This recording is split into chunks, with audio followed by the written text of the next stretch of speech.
પરસોત્તમ માસના આપ સર્વને જાજા કરીને જય શ્રી કૃષ્ણ. ગાથા ચેનલ પર આજે આપણે અધ્યાય 6 તથા આજની કથા વાર્તા સાંભળીશું. આવી જ અન્ય કથા વાર્તા સાંભળવા માટે ગાથા ચેનલને સબસ્ક્રાઇબ કરી બેલ આઇકન પર જરૂરથી ક્લિક કરજો.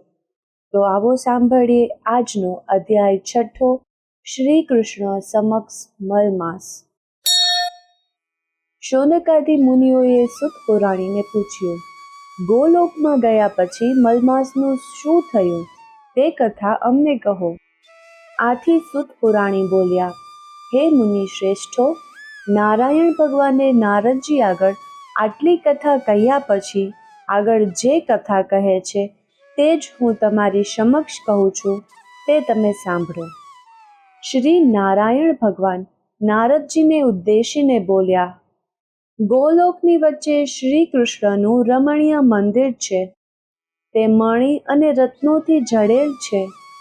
તેના તેજથી અંજાયેલા શ્રી વિષ્ણુ ભગવાન મલમાસને પોતાની પાછળ રાખી ગોલોક તરફ આગળ વધવા લાગ્યા. તેઓ ગોલોક પહોંચ્યા. શ્રી વિષ્ણુ ભગવાનને જોઈ દ્વારપાળો બધા ઊભા થઈ ગયા અને તેમના ચરણોમાં વંદન કર્યા. તેઓ અંદર પ્રવેશતા ગોપીઓની વચ્ચે વીંટળાયેલા શ્રી કૃષ્ણ ભગવાનના દર્શન થયા. તેમને નમન કરી શ્રી વિષ્ણુ ભગવાન અને મલમાસે સ્તુતિ કરવા માંડી. આપ વ્યાપક, ગુણોથી પર, અવિનાશી, અવિકારી, ભક્ત સમક્ષ પ્રગટ થનારા અને ગોવાળનો વેશ ધારણ કરનાર ગોવિંદને અમે વંદન કરીએ છીએ. મેઘ જેવા શ્યામ, કામદેવ જેવા સુંદર, સૌમ્ય સ્વરૂપ, સુંદર મુખાકૃતિવાળા એવા આપને અમે ફરીથી વંદન કરીએ છીએ. શ્રી કૃષ્ણ ભગવાને શ્રી વિષ્ણુ ભગવાનને સિંહાસન ઉપર બેસાડ્યા પછી પૂછ્યું, આ ધ્રુજી રહેલ કોણ છે? અહીં શા માટે આવ્યો છે? એ કેમ રડે છે? આ વચનો સાંભળી ભગવાન શ્રી વિષ્ણુએ મલમાસનું સમગ્ર દુઃખ તેમની સમક્ષ પ્રગટ કરતા કહ્યું, આને મલમાસ કહે છે. એનો કોઈ અધિષ્ઠાતા સ્વામી નથી. સૂર્યનો પ્રકાશ એનાથી દૂર રહે છે. અધિષ્ઠાતા વિનાનો હોવાથી મલમાસમાં કોઈ દાન, વ્રત આદિ કરતું નથી. સર્વ પ્રાણીઓ, વનસ્પતિઓ 12 માસ, દિવસ, રાત, ઘડી, પળ વગેરે બધા તેનો તિરસ્કાર કરે છે. આ દુઃખી જીવ છે. તેણે મારી પાસે આવીને પોતાની દુઃખદ આપવીતી મને કહી, જેથી તેના દુઃખના નિવારણ અર્થે હું તેને આપની સમક્ષ લાવ્યો છું. આપ સંકટ વિમોચક અને કૃપાળુ છો, તો આપ તેનું દુઃખ દૂર કરો. આપના શરણે આવનારનું દુઃખ અવશ્ય દૂર થાય છે. માટે મારી વિનંતી છે કે આ મલમાસનું દુઃખ દૂર કરી મારું આગમન સફળ કરો. શ્રી બૃહનારદીય પુરાણના પરસોત્તમ મહાત્મયનો શ્રી કૃષ્ણ સમક્ષ મલમાસનું વર્ણન નામનો 6થો અધ્યાય સંપૂર્ણ. જો વિડીયો પસંદ આવે તો અંતમાં કમેન્ટમાં જય શ્રી કૃષ્ણ અવશ્યથી લખજો અને બીજા શ્રદ્ધાળુઓને શેર કરજો. હવે આપણે સાંભળીએ આજની કથા વાર્તા, નિર્મળ નણંદ અભિમાની ભાભીની કથા. એક ગામમાં બ્રાહ્મણ બ્રાહ્મણી રહે. તેને સંતાનમાં 7 દીકરા હતા. હજી દીકરાઓ નાના હતા અને ભણતા હતા. બ્રાહ્મણ ગામમાં ભિક્ષાવૃત્તિ તથા કથા વાર્તા કરી આખા કુટુંબનું માંડ પૂરું કરતો હતો. કેટલીક વાર બ્રાહ્મણ અને બ્રાહ્મણીને ભૂખ્યા પેટે સૂઈ રહેવું પડતું. આવી ગરીબ હાલત છતાં બ્રાહ્મણ અને બ્રાહ્મણીમાં ખાનદાની અને ધાર્મિક ભાવના પૂર્ણપણે ભરેલા હતા. બ્રાહ્મણીનો ભાઈ તે જ ગામમાં રહેતો હતો. તે પૈસે ટકે સુખી હતો, ખાનદાની હતો, પણ તેની પત્ની ઈર્ષાળુ અને અભિમાની હતી. ભાઈના ઘરમાં ભાભીનું ચલણ હતું. ભાભી કરે તે થાય. ભાઈ તો ભાભી કહે તેમ વર્તે. ભાભી ભાઈને કહે, તમ તમારે વેપાર કરે રાખો, ઘરમાં અને વ્યવહારમાં તમારે માથું મારવાનું નહીં, હું બધું સંભાળી લઈશ. આ ભાઈ ભાભીને સંપત્તિ ઘણી પણ એકેય સંતાન નહીં. કુદરતનો નિયમ પણ કંઈક અજબ છે. જ્યાં ખાવા ના હોય ત્યાં ઢગલા પણ બાળક હોય, જ્યાં ખાવા હોય ત્યાં ખાનાર ના હોય. એવામાં પુરુષોત્તમ માસ આવ્યો. બ્રાહ્મણ અને બ્રાહ્મણીએ પુરુષોત્તમ માસનું વ્રત કરવાનું નક્કી કર્યું. બીજી બાજુ બ્રાહ્મણીની ભાભીએ પણ આ વ્રત કરવાનું રાખ્યું. બ્રાહ્મણ અને બ્રાહ્મણી સવારે વહેલા ઉઠીને નદીએ સ્નાન કરવા જાય, કાંઠાગોરમાનું પૂજન કરે, કથા વાર્તા સાંભળે, શક્તિ મુજબ દાન દે અને ઘેર આવે. પુરુષોત્તમ ભગવાનનું નામ સ્મરણ કરી ભક્તિ કરે. ભાભી તો સવારે મોડા ઉઠે, નાહવા માટે નદીએ જાય, ખોડિયું માંડ પલાળે અને ભાગમ ભાગ કરી ઘેર દોડી આવે. તે તો સંતાન પ્રાપ્તિ અર્થે જ પરાણે પુરુષોત્તમ માસ કરતી હતી. તેને તેમાં બહુ રસ ન હતો. પુરુષોત્તમ માસ પૂરો થતાં ભાભીએ તેનું ઉજવણું કરવા વિચાર્યું. પતિ પાસે સંપત્તિ લઈ તેણે દોમદમાન સાથે ઉજવણીની તૈયારીઓ કરવા માંડી. તેણે ઘણા સગાવાલાઓને જમવા માટે આમંત્રણ આપ્યું. લોકલાજને કારણે તેણે નણંદને ઘેર જઈ કહ્યું, હું પુરુષોત્તમ માસનું ઉજવણું કરું છું, એટલે તમે સાગમટે જમવા આવજો. બધા છોકરા અને પતિ સાથે હું બોલાવું ત્યારે જ આવજો. ખાવ કરતા દોડ્યા ન આવતા. સૌ જમી રહ્યા પછી હું બોલાવવા આવીશ. આટલું કહી ભાભી તો ચાલી ગઈ. બ્રાહ્મણીને તેની ભાભીના વેણ સાંભળી ઓછું આવી ગયું. તેની આંખમાં જળજળિયા આવી ગયા. તેણે ધીમે રહી આંખ લૂછી નાખી, કેમ કે છોકરાઓ પાસે ઊભા હતા. હરખ ઘેલા થઈ છોકરાઓ નાચવા લાગ્યા. મામાના ઘેર સાંજે જાત જાતનું જમવા મળશે તે આશાએ છોકરાઓએ સવારે ખાધું પણ નહીં. બ્રાહ્મણી વિચારવા લાગી, ભાઈ પૈસે ટકે સુખી છે, તેને મદદ કરી શકે તેમ છે, પણ ઈર્ષાળુ ભાભીના હાથમાં ઘરનો કારોબાર હોવાથી આજ દિન સુધી ભાઈ ભાભીએ તેમને જરા પણ મદદ કરી નથી. ભાભીના મીણા ટોણા સાંભળવા મળશે તે બીકે તે ભાગ્યે જ પિયર જતી. ઘણા વર્ષો થયા છતાં ભાઈ ભાભીએ તેને વાર તહેવારે એક કપડું પણ આપ્યું નથી. પછી ભાણેજણાને તો શું આપે? આવી ભાભી લોકલાજે આમંત્રણ તો આપી ગઈ છે, પણ આશા નથી કે તે મને બોલાવવા આવે. સાંજ પડી. સગાવાલાઓ બધા બનીઠની તૈયાર થઈ જમવા લાગ્યા. બ્રાહ્મણીના બાળકો પણ માને કહે, માં, અમને બધાને તૈયાર કર અને તું અને પિતા પણ તૈયાર થઈ જાઓ. આપણે બધાએ આજે મામાને ત્યાં જમવાનું છે, તેથી મોડું ના કરશો. સવારના ભૂખ્યા છોકરાઓને બ્રાહ્મણી માંડ સમજાવીને શાંત રાખતી. આપણે તો ઘરના માણસ, સૌ જમી લે પછી જઈએ તો જ શોભે. હમણાં તમારા મામી તમને બોલાવવા આવશે, પછી આપણે જઈશું. આમ કરતા દિવસ આથમી ગયો. બધા જમીને પાછા ફરવા લાગ્યા, પણ મામાના ઘરેથી કોઈ તેડવા ન આવ્યું. છોકરાઓ ધમ પછાડા કરતા સૂઈ ગયા. ત્યારે બ્રાહ્મણીનો જીવ કકડવા લાગ્યો. હું કેવી અભાગણી કે મારા ભાઈને ત્યાં આખું ગામ જમ્યું, જ્યારે મારા છોકરાઓ ભૂખ્યા રહ્યા.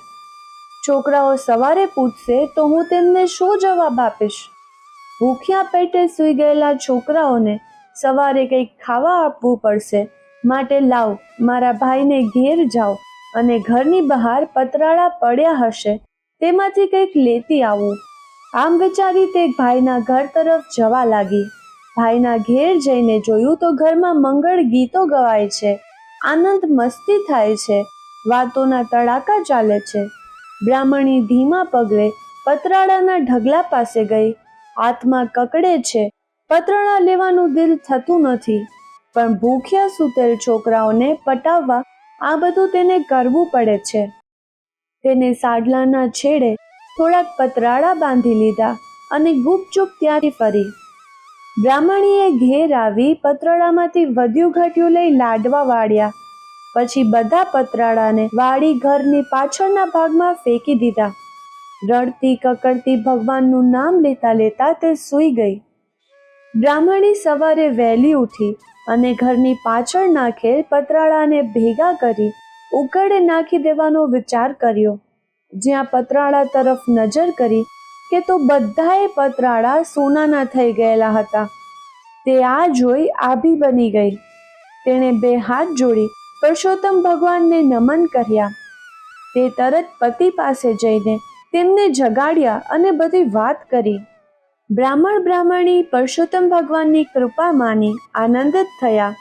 બ્રાહ્મણ બોલ્યો, તેમણે આપણી ગરીબી જોઈ આપણો ઉદ્ધાર કર્યો છે. ત્યારે બ્રાહ્મણી બોલી, તમે આમ લાલચમાં ન પડો. આ પતરાળા આપણા નથી, મારા ભાઈના છે. જે વસ્તુ જેની હોય તેને પાછી સોંપી દેવી જોઈએ. તેમાં જ પ્રભુ રાજી રહે છે. બ્રાહ્મણ ગરીબ હતો, પણ ધર્મના માર્ગે ચાલનાર હતો. તેને પત્નીની વાત સાચી લાગી. તેણે પત્નીને કહ્યું, તું કહે તે બરાબર છે. આપણે લાલચમાં આવી આ પતરાળા આપણે ત્યાં રાખવા ન જોઈએ. તું આ સોનાના પતરાળા તારા ભાઈને ત્યાં આપી આવ. અગર તારા ભાઈને અહીં બોલાવી લાવી તેમને સુપરત કર. બ્રાહ્મણી તરત ભાઈના ઘેર પહોંચી. ભાઈ ભાભી હમણાં જ ઉઠ્યા હતા. બહેનને આવી જોઈ ભાઈ બહાર આવ્યો એટલે બહેન ધીમા સાદે કહ્યું, ભાઈ, મારે તમારું જરૂરી કામ છે, મારી સાથે ઘેર ચાલો. નણંદનો અવાજ સાંભળી તેની ભાભી ઘરમાંથી બહાર આવી. તેને લાગ્યું કે નણંદને નોતરું આપવા છતાં ભૂખી રાખી છે, તેથી એ ભાઈના કાન ભંભેરવા આવી હશે. આથી ઉતાવળા અવાજે તે બોલી, નણંદબા, તમે ગઈકાલે રાતે તો બધા ભરપેટ જમી ગયા છો, છતાંય અત્યારે મીઠાઈ માંગવા દોડી આવ્યા. તમને શરમ નથી આવતી? ભાભીના આ વેણ સાંભળી બ્રાહ્મણીની આંખમાં જળજળિયા આવી ગયા. દીધા નોતરે ભાણેજડા ભૂખ્યા રહ્યા એ વાતનું દુઃખ તો હતું જ. તેમાં ઉપરથી આવું બોલીને ભાભી ડામ દઈ રહી હતી. કહેવા માટે જીભ તો સળવળી, પણ વાત સાંભળી ભાઈનું દિલ દુભાશે તેવા વિચારથી તે મૌન રહી.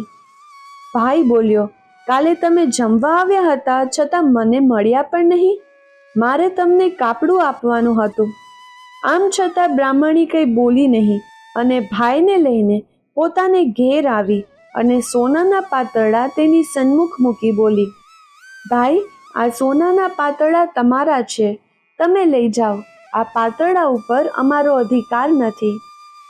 ભાઈ આ સોનાના પાતરડા અને બહેનની વાત સાંભળી નવાઈ પામ્યો. તે બહેન સામું જોઈ રહ્યો અને બોલ્યો, આ બધું શું છે તે મને સમજ પડતી નથી. તું મને વિગતથી સમજાવ એટલે કંઈક સમજ પડે. ત્યારે બ્રાહ્મણી આંસુભરી આંખે કહેવા લાગી, ભાઈ, હું ખોટું નહીં બોલું. મારી ભાભી મને જમવા માટે ગઈકાલે નોતરું આપવા આવી હતી અને કહેલ કે હું તમને જમવા બોલાવવા આવું ત્યારે તમે બધા જમવા આવજો. રાત પડવા છતાં અમને કોઈ બોલાવવા આવ્યું નહીં, એટલે તમારા ભાણેજડાઓને ભૂખે પેટે સુવડાવી દીધા. પછી મને વિચાર આવ્યો કે સવારે છોકરાઓ મામાના ઘરનું મિષ્ટાન ખાવા માંગશે તો હું શું જવાબ દઈશ.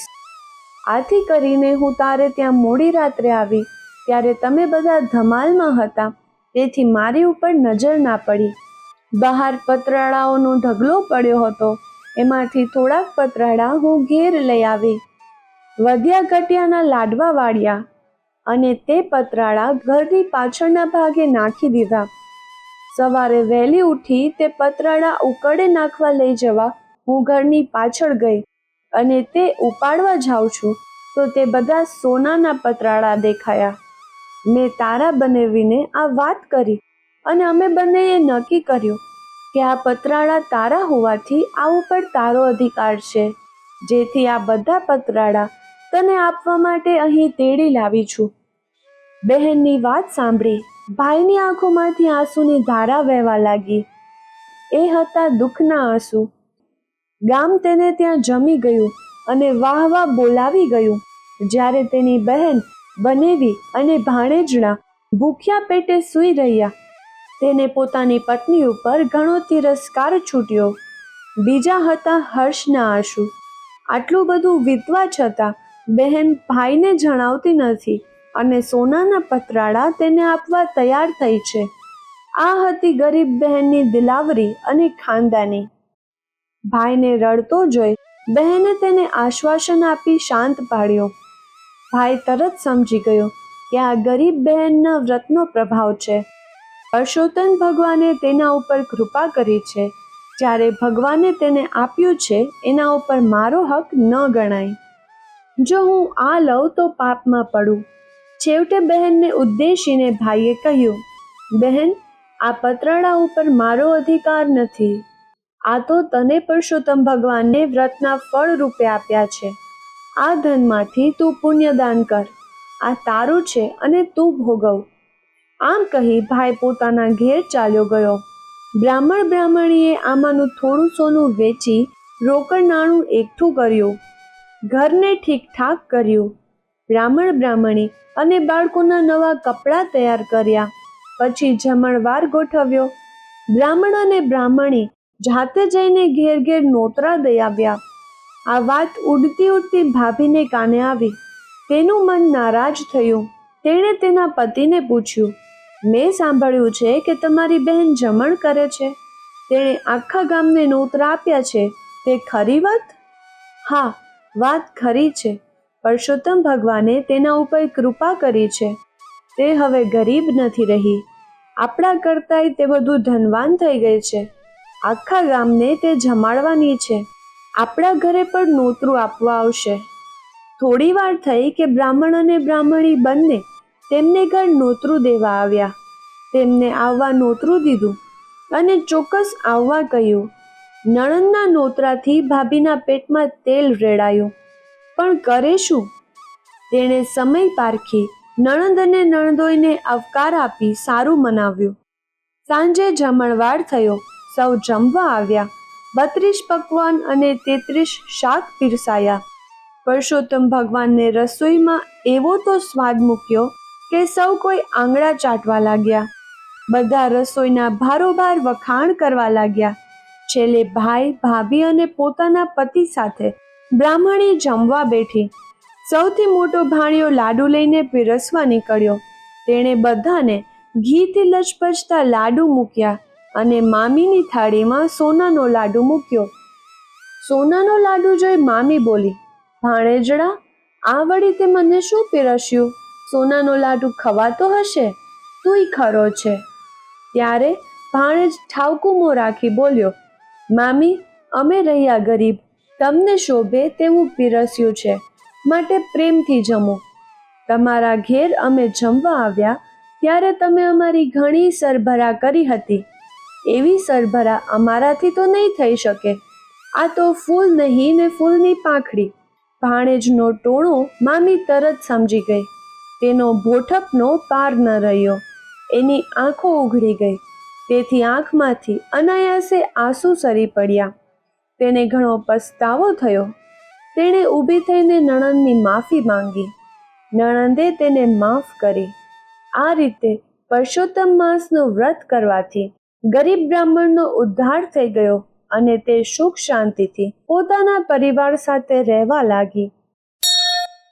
બોલીએ શ્રી પુરુષોત્તમ ભગવાનની જય.